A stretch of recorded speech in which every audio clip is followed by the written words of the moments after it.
بسم اللہ الرحمن الرحیم۔ السلام علیکم۔ آج ہم پڑھیں گے جماعت ہشتم سے حمد اور ہمارے حاصلات تعلم ہوں گے نظم حمد پڑھ کر اس کا مرکزی خیال لکھ سکیں اور نظم حمد کے اشعار کی تشریح حوالوں کے ساتھ کر سکیں۔ نظم ہے عتیق احمد جاذب کی۔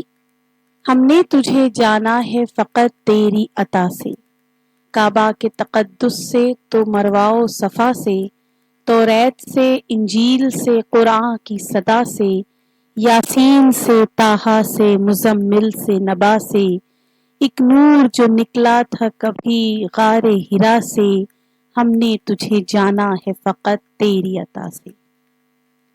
سب سے پہلے ہم سیکھیں گے مرکزی خیال کسے کہتے ہیں۔ کوئی شاعر یا مصنف جس تصور کو بنیاد بنا کر نظم یا کہانی لکھتا ہے اسے مرکزی خیال کہتے ہیں۔ مرکزی خیال مختصر اور جامع ہوتا ہے جو 2 سے 3 سطور پر مشتمل ہوتا ہے۔ مرکزی خیال سینٹرل آئیڈیا کو کہتے ہیں۔ کسی بھی نظم یا متن کا مرکزی خیال اخذ کرنے سے پہلے اسے بغور پڑھیں، سمجھ نہ آنے پر دوبارہ پڑھائی کریں اور غور کریں کہ شاعر یا مصنف نے کسی ایک موضوع پر بات کی ہے یا ایک سے زیادہ۔ مرکزی خیال کو سمجھنے کے لیے نظم یا متن کا بغور مطالعہ لازم ہے۔ مرکزی خیال اخذ کرنے کے لیے نمبر 1 تو ہمیں نظم کو بغور سمجھ کر پڑھنا ہے اور اس کا مطلب اخذ کرنا ہے، اور نمبر 2 نظم کو پڑھ کر مختصر سوالات کے جوابات کے ذریعے بھی ہم مرکزی خیال اخذ کر سکتے ہیں۔ اس کی مثال اس طرح ہے، ایک شعر ہے، اسے آپ پڑھیے اور پھر سوالات کے جوابات دیجیے۔ تلاش اس کو نہ کر بتوں میں، وہ ہے بدلتی ہوئی رتوں میں، جو دن کو رات اور رات کو دن بنا رہا ہے وہی خدا ہے۔ اب سوال یہ ہے کہ یہ شعر کس کے لیے لکھا گیا ہے؟ کون دن کو رات اور رات کو دن بنا رہا ہے؟ اور یہ کہ اللہ کو کہاں تلاش کرنا چاہیے؟ جب آپ ان سوالات کے جوابات دیں گے تو دراصل آپ اس شعر کا مرکزی خیال بیان کر رہے ہوں گے۔ تشریح کرنے کا طریقہ۔ سب سے پہلے حوالہ نظم یعنی نظم کا نام اور شاعر کا نام لکھا جاتا ہے، پھر حل لغت، پھر مفہوم اور پھر اس کی تشریح۔ تشریح کرتے ہوئے الفاظ کے معنی جاننا ضروری ہے، شعر کا مفہوم معلوم ہونا ضروری ہے، شعری محاسن معلوم ہونے ضروری ہیں، اور وضاحت اس کے بعد آتی ہے۔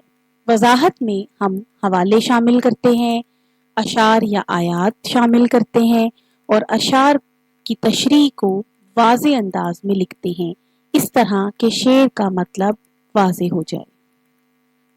حمد کا پہلا شعر ہے، ہم نے تجھے جانا ہے فقط تیری عطا سے۔ سورج کے اجالوں سے، فضاؤں سے، خلا سے، چاندور ستاروں کی چمک اور ضیاء سے، جنگل کی خاموشی سے، پہاڑوں کی انا سے، پرہول سمندر سے، پراسرار گھٹا سے، بجلی کے چمکنے سے، کڑکنے کی صدا سے، مٹی کے خزانوں سے، اناجوں سے، غذا سے، برسات سے، طوفان سے، پانی سے، ہوا سے، ہم نے تجھے جانا ہے فقط تیری عطا سے۔ اس شعر میں شاعر کیا کہہ رہا ہے؟ پہلے 2 مصرے، ہم نے تجھے جانا ہے فقط تیری عطا سے، سورج کے اجالوں سے، فضاؤں سے، خلا سے۔ ان اشعار میں شاعر کہتا ہے کہ سورج کی روشنی، فضاؤں کی وسعت اور خلا کی پہنائی اللہ کی عظیم نعمتیں ہیں۔ یہ سب چیزیں ہمیں اللہ کی قدرت اور عظمت کا احساس دلاتی ہیں۔ قرآن پاک میں ہے، اور تم اپنے پروردگار کی کون کون سی نعمتوں کو جھٹلاؤ گے؟ سورہ رحمان۔ اسی بات کو شاعر نے بھی کہا، جگ میں آ کر ادھر ادھر دیکھا، تو ہی آیا نظر جدھر دیکھا۔ عزیز طلباء، آپ دیکھیے کہ جب میں نے حوالے شامل کیے تو ان کا رنگ بدل دیا، یعنی جو میری دوسری عبارت ہے وہ پیلے رنگ میں ہے جبکہ حوالے سفید رنگ میں۔ اسی طرح جب آپ اپنے صفحے پہ حوالے لکھیں گے تو آپ اسے مارکر سے بھی لکھ سکتے ہیں، اور اگر آپ اسے پین سے لکھیں تو آپ اسے مارکر سے ڈبل انڈر لائن کر سکتے ہیں۔ آگے بڑھیں۔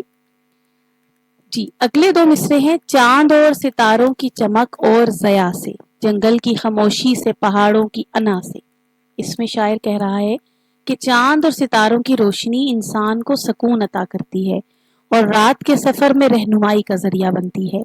قرآن کریم میں اللہ تعالیٰ فرماتا ہے، کیا انہوں نے نہیں دیکھا کہ ہم نے رات کو اس لیے بنایا ہے کہ اس میں آرام کریں اور دن کو روشن بنایا ہے کہ اس میں کام کریں۔ بے شک اس میں مومن لوگوں کے لیے نشانیاں ہیں۔ حوالہ سورۃ النمل۔ جنگل کی خاموشی اور پہاڑوں کا غرور اللہ کی نعمتوں اور عظمتوں کی گواہ ہے۔ پرہول سمندر سے، پراسرار گھٹا سے، بجلی کے چمکنے سے، کڑکنے کی صدا سے۔ یہاں شاعر کہتا ہے کہ سمندر کی ہیبت، بادلوں کی گرج اور بجلی کی چمک اللہ تعالیٰ کی طاقت اور قدرت کے مظاہر ہیں۔ یہ چیزیں انسان کو خوف اور تعجب میں ڈال دیتی ہیں تاکہ وہ خدا کو پہچانے۔ قرآن میں ہے، اور وہی ہے جو تمہیں خوف اور امید دلانے کے لیے بجلی دکھاتا ہے اور بھاری بادل اٹھاتا ہے۔ سورۃ الرعد۔ مٹی کے خزانوں سے، اناجوں سے، غذا سے، برسات سے، طوفان سے، پانی سے، ہوا سے۔ اللہ تعالیٰ نے زمین میں بے شمار خزانے رکھے ہیں جن سے انسان اناج اور غذا حاصل کرتا ہے۔ بارش، پانی اور ہوا زندگی کی بقا کے لیے لازمی ہیں۔ اگر یہ نہ ہو تو زندگی کا تصور بھی ختم ہو جائے۔ قرآن کہتا ہے، اور ہم نے آسمان سے بابرکت پانی اتارا، پھر اس سے باغ اور کئی فصل کے دانے اگائے۔ سورۃ قاف۔ اسی بات کو شاعر نذیر اکبر آبادی نے بھی کہا ہے، خدا کی قدرتیں ہیں باغ میں جو کچھ نظر آیا، کبھی کلیاں، کبھی پھول اور کبھی رنگے صبا آیا۔ ہم نے تجھے جانا ہے فقط تیری عطا سے۔ آخر میں شاعر کہتا ہے کہ انسان خدا کو اس کی عطاؤں، نعمتوں اور کائنات کی نشانیوں کے ذریعے پہچانتا ہے۔ اللہ کی قدرت ہر لمحہ ظاہر ہوتی ہے، بس دیکھنے والی آنکھ اور سمجھنے والا دل چاہیے۔ اللہ تعالیٰ نے کائنات کی ہر شے میں اپنی قدرت کے نشانات رکھے ہیں۔ انسان جب غور کرتا ہے تو اسے معلوم ہوتا ہے کہ زندگی کی ہر ضرورت اور سہولت صرف خدا کی عطا ہے۔ پڑھتے ہیں شعر نمبر 2 کی جانب۔ گلشن کی بہاروں سے تو کلیوں کی حیا سے، معصوم سی روتی ہوئی شبنم کی ادا سے، لہراتی ہوئی باد سحر باد صبا سے، ہر رنگ کے ہر شان کے پھولوں کی قبا سے، چڑیوں کے چہکنے سے تو بلبل کی نوا سے، موتی کی نزاکت سے تو ہیرے کی جلا سے، ہر شے کے جھلکتے ہوئے فن اور کلا سے، ہم نے تجھے جانا ہے فقط تیری عطا سے۔ شاعر اس شعر میں کہتے ہیں کہ اللہ کی پہچان بہار کی خوشبو اور کلیوں کی معصوم شرم و حیا میں ہے۔ جب بہار آتی ہے تو سوکھی ٹہنیاں بھی سرسبز ہو جاتی ہیں، اور یہ منظر ہمیں خالق کی رحمت یاد دلاتا ہے۔ شبنم کے قطروں کی معصومیت آنسوؤں کی طرح لگتی ہے جو زمین کی پیاس بجھانے آتے ہیں۔ یہ سب کچھ اس بات کی دلیل ہے کہ اللہ ہی زندگی دینے والا ہے۔ قرآن کریم میں ارشاد ربانی ہے، بے شک وہی ہے جو زمین کو اس کے مردہ ہونے کے بعد زندہ کرتا ہے۔ سورۃ الروم۔ صبح کے وقت چلنے والی ٹھنڈی ہوا یعنی باد صبا اور فضا کی تازگی اللہ کی قدرت کا مظہر ہے۔ یہ ہوا دل کو سکون اور جسم کو توانائی بخشتی ہے۔ اسی طرح پھولوں کے رنگ اور ان کی خوشبو انسان کو مسحور کر دیتی ہے۔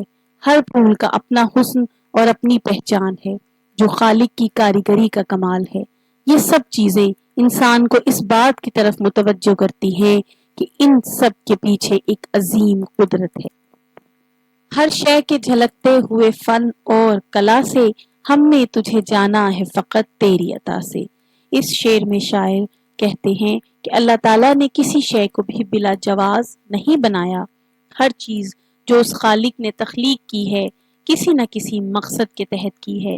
کائنات کی ہر چیز اللہ کی کاریگری اور فن کا شاہکار ہے، چاہے وہ درخت ہوں، پہاڑ ہوں، پرندے ہوں یا انسان، سب اللہ کے کمال قدرت کے آئینے ہیں۔ دنیا کی خوبصورتی اور فنون ہمیں یاد دلاتے ہیں کہ ان سب کا خالق صرف ایک اللہ ہے۔ انسان ان نعمتوں پر غور کر کے اپنے رب کو پہچانتا ہے۔ اس لیے شاعر یہ نتیجہ نکالتا ہے کہ ہم نے اللہ کو صرف اس کی عطاؤں سے پہچانا۔ آگے بڑھتے ہیں شعر نمبر 3 کی جانب۔ دنیا کے حوادث سے، وفاؤں سے، جفا سے، رنج و غم و آلام سے، دردوں سے، دوا سے، خوشیوں سے، تبسم سے، مریضوں کی شفا سے، بچوں کی شرارت سے تو ماؤں کی دعا سے، نیکی سے، عبادت سے، لغزش سے، خطا سے، خود اپنے ہی سینے کے دھڑکنے کی صدا سے، رحمت تیری ہر گام پہ دیتی ہے دلا سے، ہم نے تجھے جانا ہے فقط تیری عطا سے۔ جی تو پہلے 4 مصرے ہیں، دنیا کے حوادث سے، وفاؤں سے، جفا سے، رنج و غم و آلام سے، دردوں سے، دوا سے، خوشیوں سے، تبسم سے، مریضوں کی شفا سے، بچوں کی شرارت سے تو ماؤں کی دعا سے۔ ان اشعار میں شاعر زندگی کی مختلف حالتوں کا ذکر کرتا ہے۔ دنیا کے حادثات اور مشکلات انسان کو جھنجھوڑ دیتے ہیں، لیکن یہ بھی اللہ کی طرف سے آزمائش ہوتی ہے۔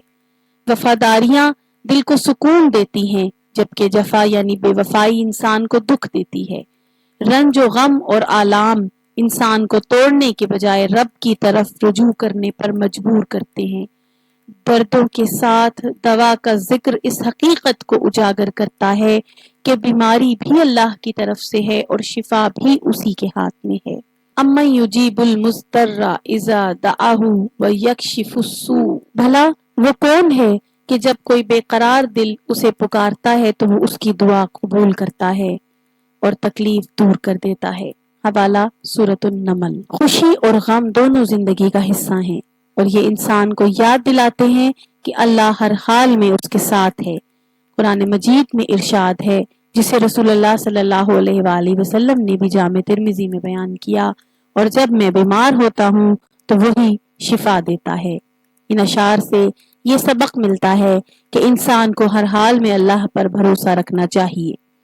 بچوں کی ہنسی و قلقاریاں اور ماؤں کی محبت و ہر شے میں اللہ کی قدرت پنہا ہے۔ نیکی سے، عبادت سے، لغزش سے، خطا سے، خود اپنے ہی سینے کے دھڑکنے کی صدا سے، رحمت تیری ہر گام پہ دیتی ہے دلا سے، ہم نے تجھے جانا ہے فقط تیری عطا سے۔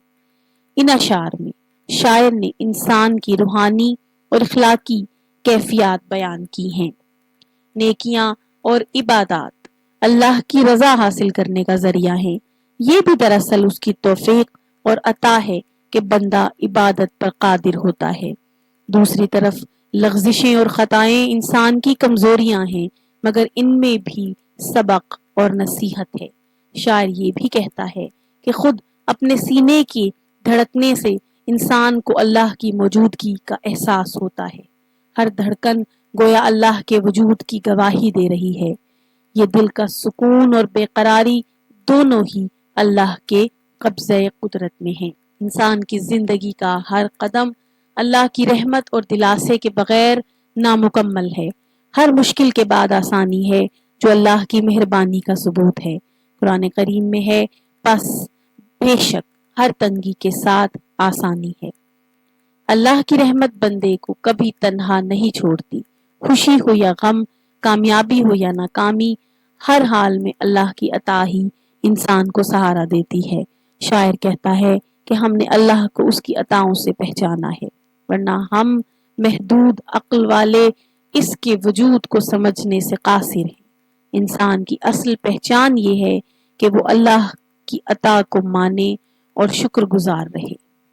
نظم کے پہلے شعر میں شاعر نے اللہ کی کون کون سی نشانیاں بیان کی ہیں۔ دوسرے شعر کی تشریح کے لیے کون کون سے حوالے استعمال ہو سکتے ہیں؟